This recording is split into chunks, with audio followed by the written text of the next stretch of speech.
Hello everyone, welcome to our channel. This is Srishti Agarwal. तो मैं आप सभी कक्षा 10 क्लास 10 के स्टूडेंट्स के लिए लेकर आई हूँ यहाँ पर माध्यमिक परीक्षा 2024 सेकेंड एग्जामिनेशन 2024 मॉडल पेपर नमूना प्रश्न पत्र कक्षा 10 के विषय हिंदी का। इसी तरह हम बाकी विषय के मॉडल पेपर्स भी देखेंगे, तो जुड़े रहना है आपको वीडियो के एंड तक इसी तरह पूरे मॉडल पेपर को समझने के लिए। और इसी तरह आपको चैनल को सब्सक्राइब कर लेना है ताकि आपको जब भी न्यू नोटिफिकेशन हम अपलोड करें किसी भी वीडियो की आपकी कक्षा से रिलेट, तो आपको तुरंत से मिल सके। तो नोटिफिकेशन के लिए आपको बेल आइकन पर क्लिक कर देना है ताकि आपको जब भी नोटिफिकेशन आए तो तुरंत से क्लिक हो जाए। तो स्टार्ट करेंगे बिना देरी के ये विषय हिंदी का पेपर, जिसमें पूर्णांक रहेंगे आपके 80 मार्क्स, समय रहेगा 3 घंटे 15 मिनट। स्टार्ट करेंगे फर्स्ट क्वेश्चन से, जहां पर आपको इस तरह से खंड ए में वस्तुनिष्ठ प्रश्नों के उत्तर देने होते हैं। 4 आपको ऑप्शन मिलेंगे और कोई भी करेक्ट ऑप्शन आपको चूज करना है और प्रत्येक प्रश्न आपका 1 मार्क का रहेगा। फर्स्ट क्वेश्चन है पंडिताइन शब्द में प्रयुक्त प्रत्यय। 4 ऑप्शन है इन आइन आनी इन्नी। तो यहाँ पर पंडित धन आइन होता है, जिसमें हो जाता है आंसर आपका ब ऑप्शन करेक्ट। तो आपको क्लिक कर देना है इसको ब। स्वच्छ शब्द का सही संधि विच्छेद सुधनच। तो यहाँ पर ऑप्शन द को क्लिक कर देना है। भ्रमर गीत की भाषा कैसी है? ब्रिज भाषा, ऑप्शन द को करेक्ट कर देना है। अट नहीं रही कविता में किसकी आभा का वर्णन है? फागुन मास की आभा का वर्णन है, तो ऑप्शन अ को करेक्ट कर देना है। जयशंकर प्रसाद का जन्म कहाँ हुआ? वाराणसी में, ऑप्शन ब को करेक्ट कर देना है। शिव धनुष तोड़ने वाले को परशुराम ने किसके समान अपना शत्रु माना है? सहस्त्रबाहु के समान। तो यहाँ पर स ऑप्शन करेक्ट हो जाएगा। शहर के मुख्य बाजार के मुख्य चौराहे पर किसकी प्रतिमा लगी थी? नेताजी सुभाष चंद्र बोस की, ऑप्शन अ को करेक्ट कर देंगे। यही सच है कहानी संग्रह के लेखक कौन है? मन्नू भंडारी, ऑप्शन स को करेक्ट हो जाएगा। लखनवी अंदाज लेख के माध्यम से कवि ने किस पर व्यंग्य किया है? नवाबों पर, ऑप्शन स को करेक्ट कर देंगे। मानव संस्कृति है अविभाज्य, जिसे विभाजित नहीं किया जा सकता, तो ये ऑप्शन ब को करेक्ट कर देंगे। मेहनत कश बादशाहों का शहर किसे कहा गया है? गंतोक को, ऑप्शन अ को करेक्ट कर देंगे। पिताजी तारकेश्वर को प्यार से क्या कहकर बुलाते थे? भोलानाथ, तो ऑप्शन ब को करेक्ट कर देंगे। तो इस तरह से आपके ये 12 क्वेश्चन हो जाते हैं वस्तुनिष्ठ प्रश्न। प्रति प्रश्न 1 मार्क का है। सभी के आंसर हमने देख लिया है, आप नोट डाउन कर लीजिएगा। सेकंड है यहाँ पर रिक्त स्थानों की पूर्ति कीजिए, जहाँ पर आपको रिक्त स्थान की पूर्ति करनी है। ये भी 1-1 मार्क्स के रहेंगे। 6 प्रश्न यहाँ पर रहेंगे। जिस क्रिया में 2 कर्म प्रयुक्त होते हैं उसे द्विकर्मक क्रिया कहते हैं। अविकारी शब्द को ही क्या कहते हैं? अव्यय। समास के दोनों पद समान रूप से प्रधान होते हैं। द्वंद्व समास जैसे माता पिता, राम श्याम, तो दोनों ही आपको पद यहाँ पर समान होते हैं, जिसमें आपको योजक चिन्ह मिल जाता है और आप और या लगा करके इन्हें पृथक करते हैं। तो यहाँ पर आपको लिख देना है द्वंद्व समास। संज्ञा सर्वनाम क्रिया या अव्यय शब्दों के साथ क्या जोड़कर विशेषण बनाए जाते हैं? प्रत्यय जोड़कर। संज्ञा के स्थान पर प्रयुक्त होने वाले शब्द क्या कहलाते हैं? सर्वनाम। उपसर्ग वे शब्दांश है जो शब्द के आगे जुड़कर, शब्द के आगे में जुड़कर जो शब्द के अर्थ को बदल देते हैं, तो ऑप्शन यहाँ पर लिख देना है आपको आगे जुड़कर या प्रारंभ में जुड़कर। ठीक है, प्रारंभ में जुड़कर ये अर्थ को बदल देते हैं। ठीक है, ये उपसर्ग होते हैं। जो अंत में जुड़ते हैं वो होते हैं प्रत्यय। अगला है थर्ड क्वेश्चन, अपठित गद्यांश है जिससे आपको पढ़ना है और इससे रिलेटेड कुछ क्वेश्चन पूछे जाएंगे, इसके आपको आंसर करने जो इसी में उपलब्ध हैं। तो देखिए, रीड करेंगे। यदि किसी राष्ट्र का समुचित विकास तथा उसके नागरिकों का सही व्यक्तित्व निर्माण करना हो तो उसकी शिक्षा का सौदेश्य होना अनिवार्य है। शिक्षा वस्तुतः कोई पाठ्यक्रम में डिग्री प्राप्त करना ही नहीं है, बल्कि जीवन में सतत चलने वाली क्रिया है जो कुछ न कुछ सिखाती है। शिक्षा से व्यक्ति और राष्ट्र के चरित्र का निर्माण होता है। यदि किसी देश की शिक्षा अच्छी होगी तो उसके नागरिकों का चरित्र भी अच्छा होगा।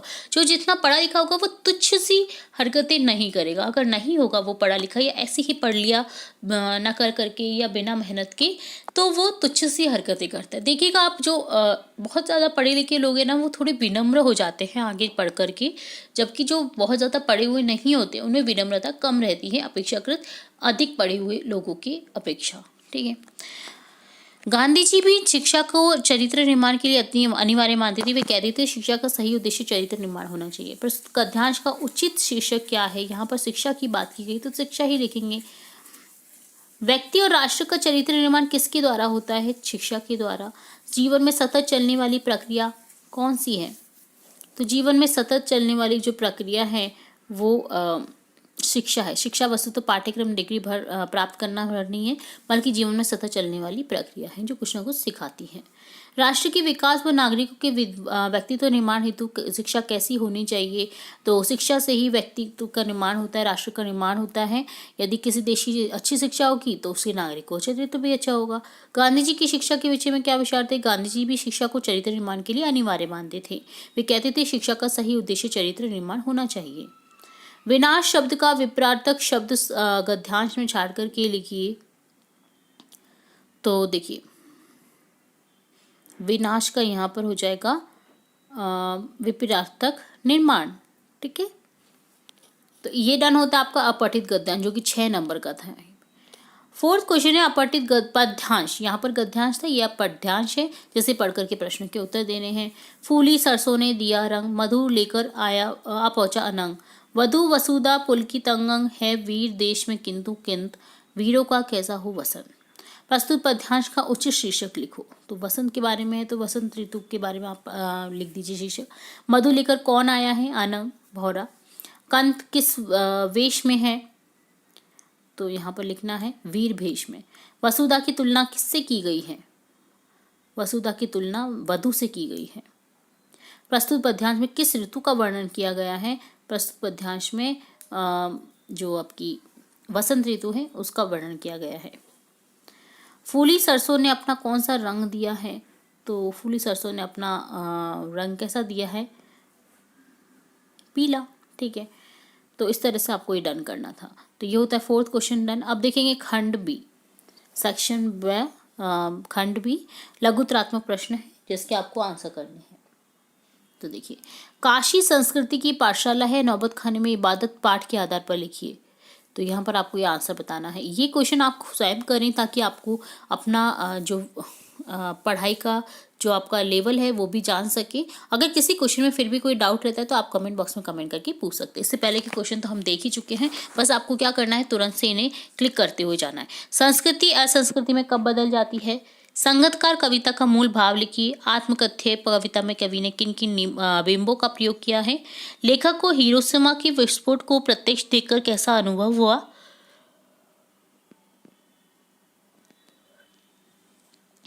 पत्थर तोड़ती पहाड़ियों को देखकर लेखकों को कैसे अनुभूति हुई? आंखें भर आना मुहावरे का अर्थ एवं वाक्य में प्रयोग लिखिए। आंखें भर आना यानी बहुत भावुक हो जाना। 14 वर्ष के बाद राम को देखकर कौशल्या की आंखें भर आई, है ना।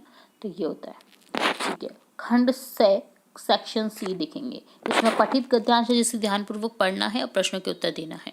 बार बार सोचते क्या होगा उस कौम का जो अपने देश की खातिर घर गृहस्थी जवानी जिंदगी सब कुछ खत्म होने पर भी हंसती है और अपने लिए बिकने के वो मौके ढूंढती है।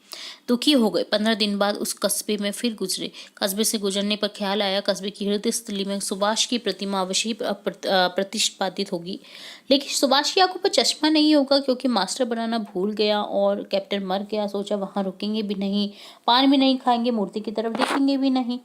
लेखक दुखी क्यों हो गया? क्योंकि उसने जो सुभाष चंद्र बोस की प्रतिमा देखी थी ना, उस पर चश्मा जो है वो नहीं लगा हुआ था, तो इसलिए लेखक दुखी था। हालदार साहब कितने दिनों बाद कस्बे से गुजरे? 15 दिन बाद। सुभाष की मूर्ति की आंखों पर चश्मा क्यों नहीं था?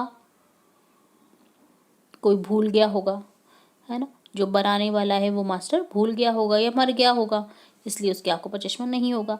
लेखक आज वहां रुकना क्यों नहीं चाहता? क्योंकि वो नहीं देख पाता है उस मूर्ति को ऐसे बिना चश्मे के, तो इसलिए वहां से गुजरने का ख्याल भी नहीं कर पाते हैं वो। तो ये डन होता है 12 क्वेश्चन। अब देखेंगे इसके अथवा में एक और आपको पठित गद्यांश दे रखा है जिसे पढ़ना है और प्रश्नों के उत्तर देने हैं। उस समय तक हमारे परिवार में लड़की के विवाह के लिए अनिवार्य योग्यता थी। उम्र में 16 वर्ष या शिक्षा में मैट्रिक। सन 44 में सुशीला ने वह योग्यता प्राप्त कर ली और शादी करके कोलकाता चली गई। दोनों बड़े भाई भी आगे की पढ़ाई के लिए बाहर चले गए। इन लोगों की छत्र छाया हटते ही पहली बार मुझे नई सिरे से अपने वजूद का एहसास हुआ। पिताजी का ध्यान भी पहली बार मुझ पर केंद्रित हुआ। लड़कियों को जिस उम्र में स्कूली शिक्षा के साथ साथ सुघड़ गृहिणी कुशल पाक शास्त्री बनाने की नुस्खे जुटाए जाते थे, पिताजी चाहते थे कि मैं रसोई से दूर ही रहूं। रसोई का वे भटियार खाना कहते थे और उनके हिसाब से वहां रहना अपनी क्षमता और प्रतिभा को भट्टी में झोंकना था। तो देखिए यहाँ पर एक बात कही गई है जो कि बहुत ही इम्पोर्टेंट है लड़कियों के बारे में। लड़की के विवाह की कौन सी अनिवार्य योग्यता लेखिका ने बताई है? तो उम्र में 16 वर्ष और शिक्षा में मैट्रिक। लेखिका को अपने वजूद का एहसास कब हुआ? जब उसकी बहन जो है वो चली गई शादी करके और उसके दोनों बड़े भाई भी पढ़ाई के लिए चले गए, तब उसे अपने वजूद का एहसास हुआ। सुशीला ने कौन सी योग्यता प्राप्त कर ली थी? सुशीला ने सन 44 में जो है वो 16 वर्ष की उम्र में उसने शिक्षा में मैट्रिक पास कर ली और शादी करके वो कोलकाता चली गई थी। पिताजी लेखिका को रसोई घर से दूर क्यों रखना चाहते थे? क्योंकि जो पिताजी हैं उसके वो उस रसोई घर को भटियार खाना कहते थे। उनके हिसाब से वहाँ रहना अपनी क्षमता को प्रतिभा को भट्टी में झोंकना था। तो इसी के लिए उनको जो रसोई घर है वो अच्छा नहीं लगता था और वो दूर रखना चाहते थे लेखिका को। तो इस तरह से इससे रिलेट ये क्वेश्चन थे। अब देखेंगे 13 क्वेश्चन। प्रस्तुत पठित पद्यांश, ये भी पढ़ा हुआ पद्यांश है जैसे आपको पढ़ना है और प्रश्नों के उत्तर देने हैं। फसल क्या है? और तो कुछ नहीं है वह। नदियों के पानी का जादू है वह। हाथों के स्पर्श की महिमा है। भूरी काली संदली मिट्टी का गुणधर्म है।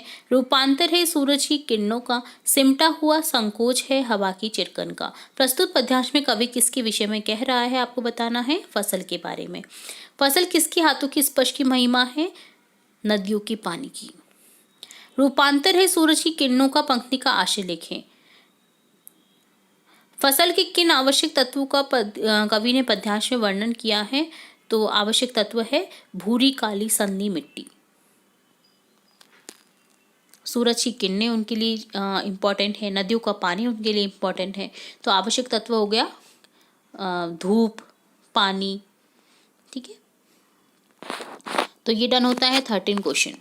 इसके अथवा में भी एक और है पद्यांश। बादल गरजो घेर घेर घोर गगन, धाराधर ओ ललित ललित काले घुंघराले बाल, कल्पना कैसे पाले, विद्युत छवि उर्मे कवि नवजीवन वाले, वज्र छिपा नूतन कविता फिर भर दो बादल गरजो। प्रस्तुत कविता में बादल की तुलना किससे की गई है?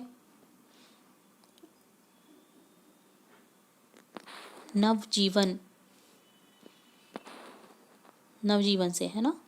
तो ये देखिए आप एक बार इसको घुंघराले बालों से की गई है। ठीक है, काले घुंघराले बालों से की गई है।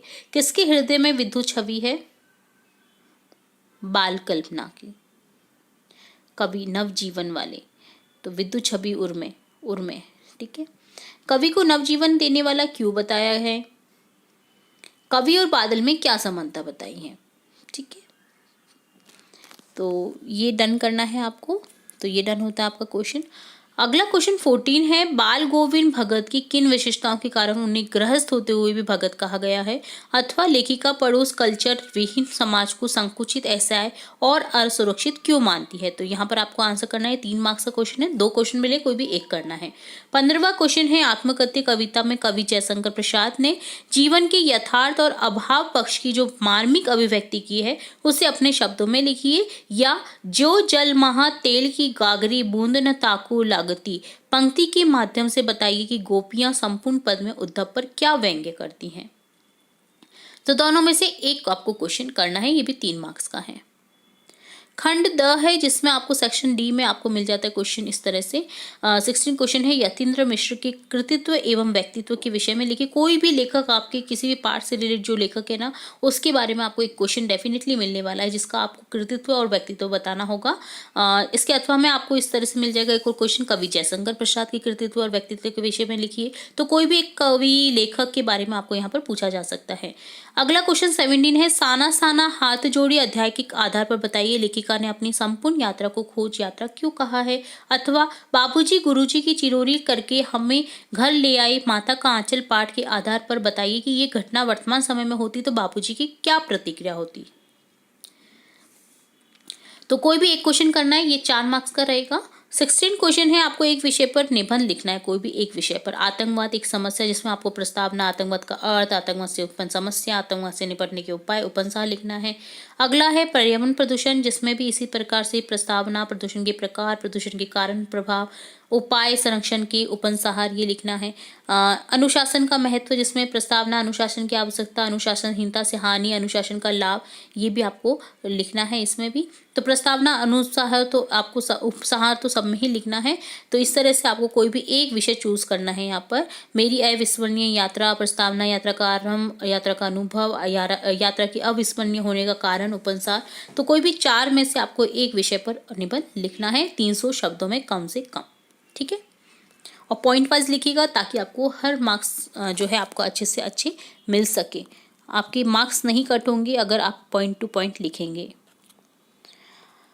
19 है, स्वयं को राजकीय उच्च माध्यमिक विद्यालय गोपालपुरा का महेश मानकर प्रधानाचार्य से विद्यालय में खेल सप्ताह मनाए जाने हेतु एक प्रार्थना पत्र लिखिए। स्वयं को रतनगढ़ निवासी राघव मानते अपने मित्र को पुस्तकों का महत्व बताते हुए एक पत्र लिखिए। कोई भी एक पत्र लिखना है आपको, या तो खेल सप्ताह मनाए जाने हेतु या मित्र को पुस्तकों का महत्व बताने हेतु। तो प्रार्थना पत्र हमने हमारे चैनल पर काफ़ी सारे अपलोड कर रखे हैं, आप देखना चाहें तो आप हमारी प्लेलिस्ट से चेकआउट कर सकते हैं। 20 क्वेश्चन है, निर्धन महिलाओं द्वारा बनाई गई दारियों की बिक्री हेतु विज्ञापन लिखिए, या व्यावसायिक शिक्षा छात्रों द्वारा बनाई गई वस्तुओं की प्रदर्शनी देखने हेतु एक विज्ञापन लिखिए। तो कोई भी एक विज्ञापन आपको लिखना है, यहाँ पर बिक्री हेतु लिखना है, निर्धन महिलाओं द्वारा बनाई गई दरियों की बिक्री हेतु या वस्तुओं की प्रदर्शनी देखने आने हेतु। तो कोई भी एक विज्ञापन का इस तरह से आपको एक क्वेश्चन मिलेगा। निबंध, प्रार्थना पत्र और विज्ञापन, ये सभी आपके बहुत इंपॉर्टेंट मार्क्स के रहने वाले हैं। 6 मार्क्स, 4 मार्क्स, 4 मार्क्स, तो ये भी इंपॉर्टेंट है आपका पार्ट खंड द। तो इस तरह से डन होता है आपका ये संपूर्ण हिंदी का पेपर, जिसमें हमने स्टार्टिंग से लेकर एंड तक सभी क्वेश्चनों को समझने की कोशिश की है, आंसर्स देखने की कोशिश की है, और जो भी मैंने आंसर जिन भी क्वेश्चन के नहीं बताए हैं वो आपको तुरंत से लिख देने हैं, जो भी आपको याद है, और नहीं याद है तो आप अपनी जो पाठ्य पुस्तक है उससे यहाँ पर आंसर देख सकते हैं, याद कर सकते हैं। तुरंत से इस पेपर को लर्न कर लेना आपको बिना टाइम वेस्ट किए, ताकि आपका ये वाला पार्ट तो यहीं लर्न हो जाए। तो ठीक है, ये होता है आपका डन कक्षा 10th के विषय हिंदी का। इसी तरह और भी सब्जेक्ट से रिलेटेड हम वीडियो देखते रहेंगे, तो जुड़े रहे हमारे चैनल के साथ। वीडियो को पूरा देखने के लिए धन्यवाद।